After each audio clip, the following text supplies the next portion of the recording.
The Game, dedicated to Neil Strauss.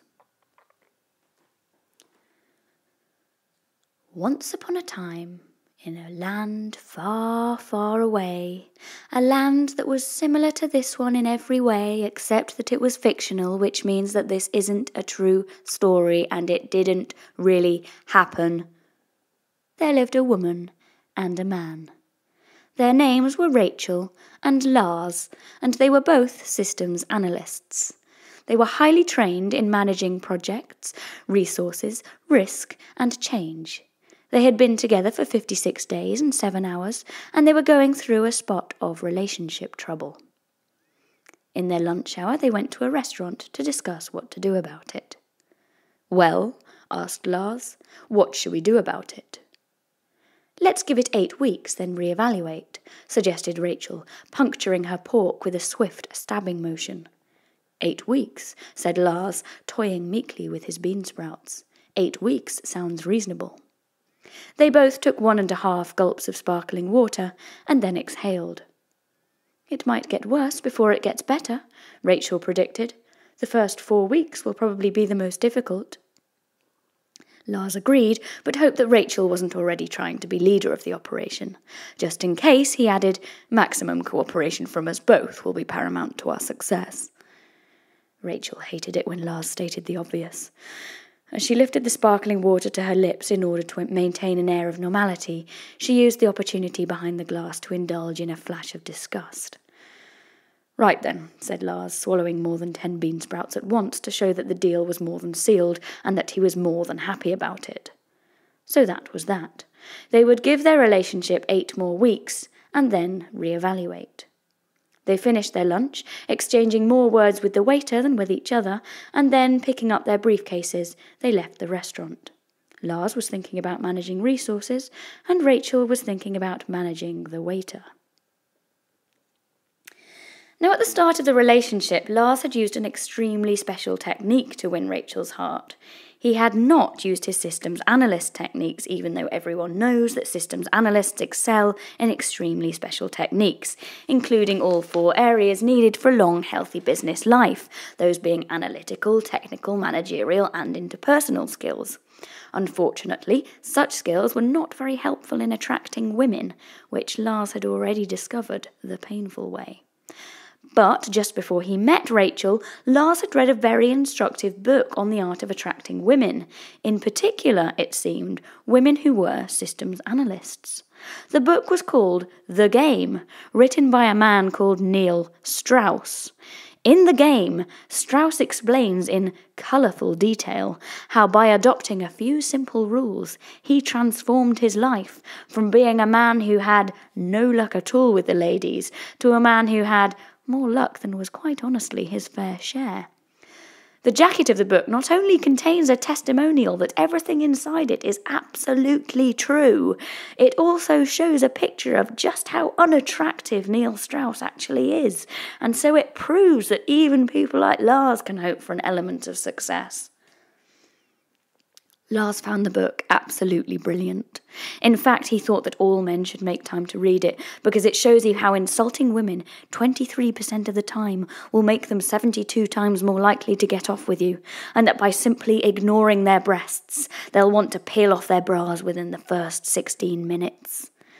Lars had managed to lure Rachel into getting off with him by exercising the powerful combination of ignoring her legs and telling her that she had embarrassingly small eyes.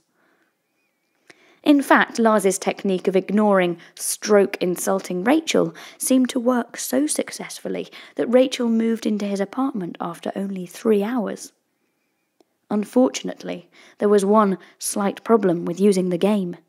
Once you'd got women interested using the aforementioned extremely special techniques and had managed to get them to peel off their clothes and have sex with you, the book didn't actually tell you how to keep the women. And so after only 8 weeks, Lars's relationship with Rachel had gone very sour. Rachel, it seemed, was growing tired of the mockery and of having her body parts ignored, and Lars wasn't sure what else to do. And so, since no advice existed for situations such as this in the game, Lars had no other option but to go along with Rachel's advice and to give the relationship a further 8 weeks and then reevaluate. And this is how the 8 weeks panned out. The first week, as predicted, was difficult. Rachel was very cold with Lars, and she spoke to him an average of 18.4 words a day. She also started eating out more, which surprised Lars, because this hadn't come up as one of her possible courses of action in the risk assessment he did the night before. The second week showed little improvement. Rachel spoke to Lars an average of 67.9 words a day, which was significantly higher than the week before, but that's only because one day she told him about an affair she'd had with a systems operator. Lars wondered what was more important, operating systems or analysing them, but he didn't seem to have the resources to figure it out. The third week went a bit better than expected. Lars spotted 2 other women at work that he fancied nearly as much as Rachel, and as luck would have it, they were both systems analysts. He also won a competition he'd entered in a magazine 2 months ago and had forgotten all about. The prize was a bottle opener, so he opened a bottle of champagne. In the fourth week, things took a turn for the worst. Rachel chipped a tooth while trying to use Lars's new bottle opener, and she threw it in the bin in a rage. Lars was not only upset about losing the bottle opener, but he also thought Rachel looked awful with half a tooth missing. In the 5th week, Lars began fantasising about asking one of the 2 women at work out on a date. He did another risk assessment and realised the risks were getting considerably lower. He wasn't sure yet what those risks were. In the 6th week, Lars lost his copy of the game. When he found it again, someone had defaced the cover with a selection of very rude words. Something strange happened in the 7th week. Lars came home from work to find Rachel lying on the kitchen table, wearing red stockings on her legs and opening her eyes really wide. As usual, Lars managed to ignore the legs and insult the eyes, and he stayed at a friend's house that night. Finally, the 8th week arrived, and it was time for Lars and Rachel to have lunch and reevaluate. Neither of them showed signs of making the first move to speak. Rachel tore the flesh from her spare ribs with her chipped, jagged teeth. Lars cut up his cabbage into teeny tiny pieces and swallowed it loudly and meaningfully. After the meal, the waiter arrived with the bill. It was 53 pence more expensive than Lars had guesstimated. Suddenly, Rachel grabbed the waiter by the shirt collar. "Do you like my legs?" she asked him, and put one up on the table. "Yes," said the waiter. "And what about my eyes?" Rachel asked. "Beautiful," said the waiter. "I love you," Rachel told the waiter. "I love you too," he told her. Rachel turned to Lars, and she mouthed the words, "Game over."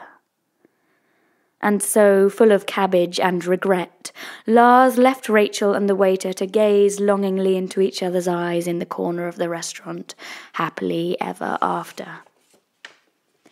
Back at work, Lars managed to locate the 2 systems analysts that he fancied nearly as much as Rachel, and he got their attention by carefully ignoring the first one's arms and telling the second one that he hated her knees. Straight after work, both women moved into his apartment, and suddenly Lars made a realization. He was very much back at square one, and the game had just started all over again.